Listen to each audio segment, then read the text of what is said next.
Hello guys, welcome to HTML and CSS tutorial for beginners.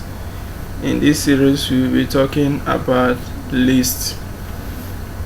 HTML supports three kinds of lists. First is suppose the order list, second is suppose the unordered list, and thirdly it supports the definition list. So how do we achieve this? For us to achieve this, we have to be specific on the type of list that we are dealing on. Now let's put our HTML tag. I'll have to put list. So let me refresh my browser. Okay, list, it appears on this place. So I said the first one, I think in our previous tutorial or series we treated about OL list. The UL list is either in first or second tutorial thereabout. So an order list is a list of items. The list of items are marked with bullets, typically small black circle. So the order list, which is the UL tag.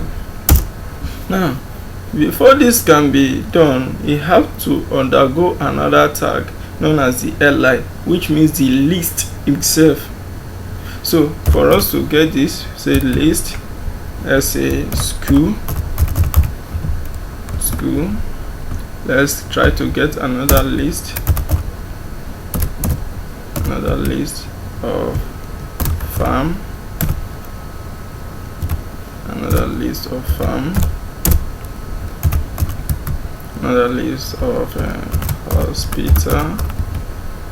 hospital. Yeah, so this one appears in a bullet form, as you can see in this place.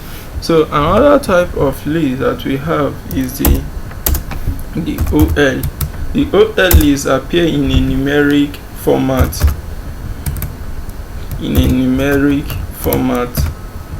List 1, list 2, list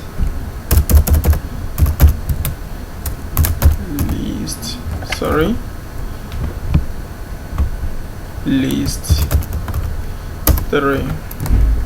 as if you see. Let's so that it appears in a numeric form.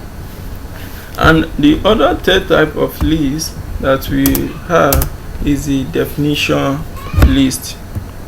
The definition list is a list, not a list of items. This is a list of terms and explanation of the terms, just like what we did in this place. These are items: school, the farm, the hospital. The list 1, the list 2, the list 3 is an items.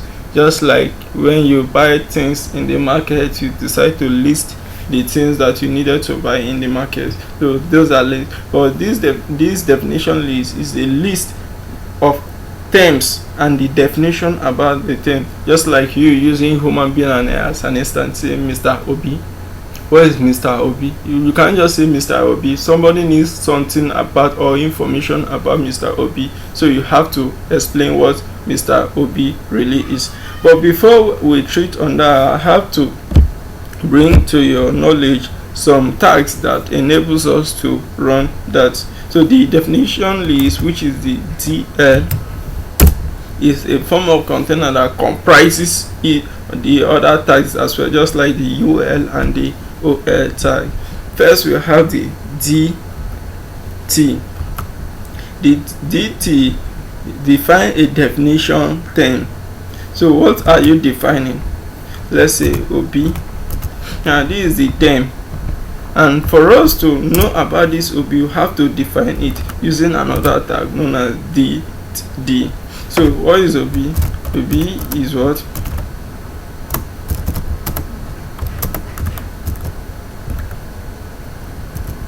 Be very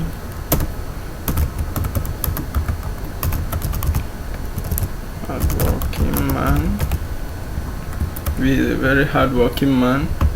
You see the way it appears, meaning that this thing try to explain what this stand for. So this Obi is a very hardworking man. He's explaining who OP really is. We can decide to have another one as well. Did T say Frank, and we can have the definition or the explanation about Frank. So who is Frank? Frank too lazy to join this group. Say Frank is too lazy to join this group. Frank is too lazy to join the group. So let's save and see how it appears. You see, it appears in this one. Say Frank. You can't just put Frank. Somebody needs something about Frank. Say Frank is too lazy to join this group. That is what the definition list. And one thing I have to show you again, you see that in this list it appears in a vertical format. What of if I want it to appear in what? In a horizontal format? That is where we now make use of the style that we did in the previous lesson. But in this tutorial I will be using my internal CSS since it's not a big project. So I go inside my style. I told you about class and ID. So in this place, before I will be able to have access to this particular list of events, I have to give it a class. So what class am I giving? Let me say SFH.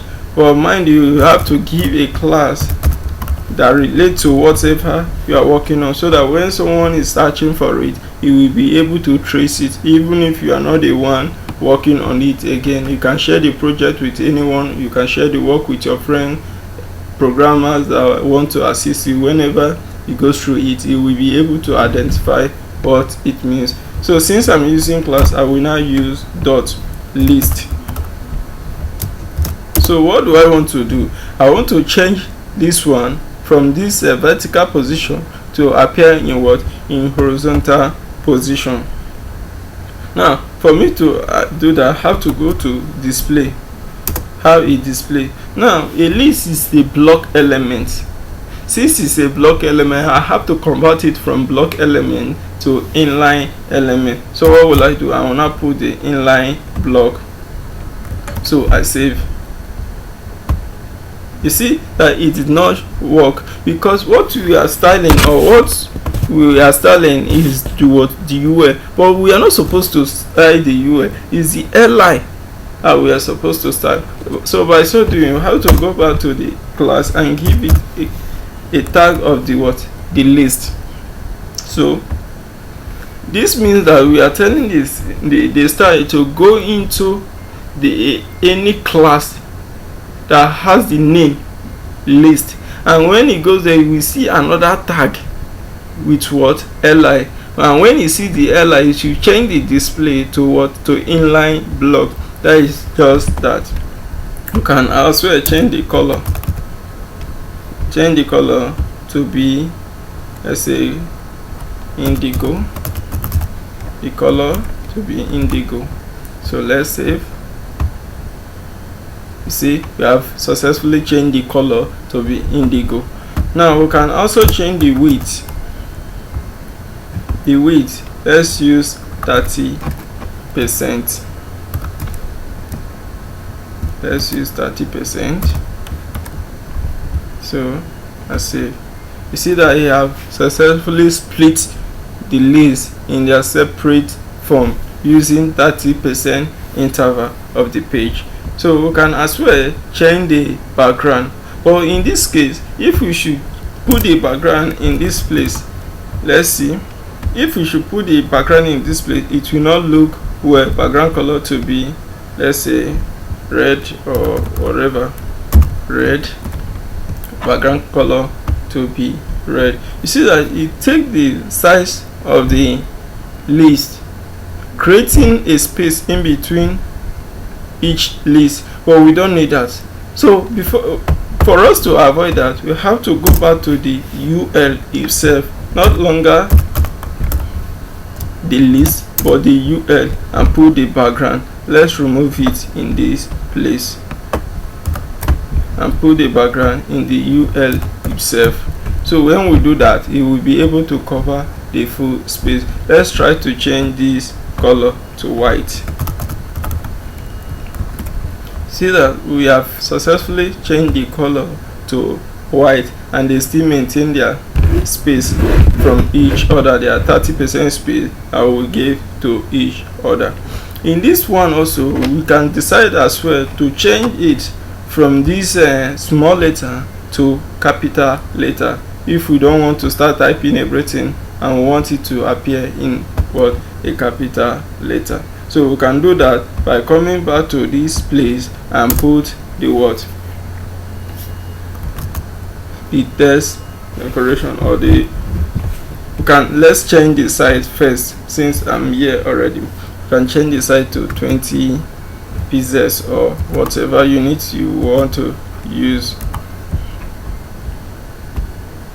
You see that the text has been what, increased.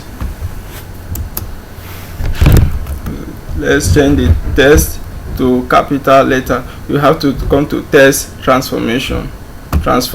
So we have to change it to what, to uppercase. So we save. You see everything has now appeared on uppercase. So that is for that. We can also do the same thing to all these ones. Now what if this list that we are creating so far, that we want it to take us to somewhere? If all these lists that we are creating, that we want it to take us to somewhere, then we have to create what, an anchor tag in between them. Let's try use this one as a case study. I would now cut this one away and create the anchor tag. Since I don't want it to take me to any place for now, I'll just put hash. Now I save. You see that this will appear in another form. You see that it now take what, a blue color as default, but you can as well override it in this one. You see that this one is bringing the human hand symbols or logo, indicating that this thing can be clickable, but in all this one it cannot be clickable. But this one has now turned to what, to link. You can as well decide to change all this color to suit our case. Now that is all about the list and the formatting of the list. You see how the code look like. Please subscribe, like, share, and see you on the next tutorial. And whenever you find something difficult to do, don't hesitate to send it through the email address. See you on the next tutorial.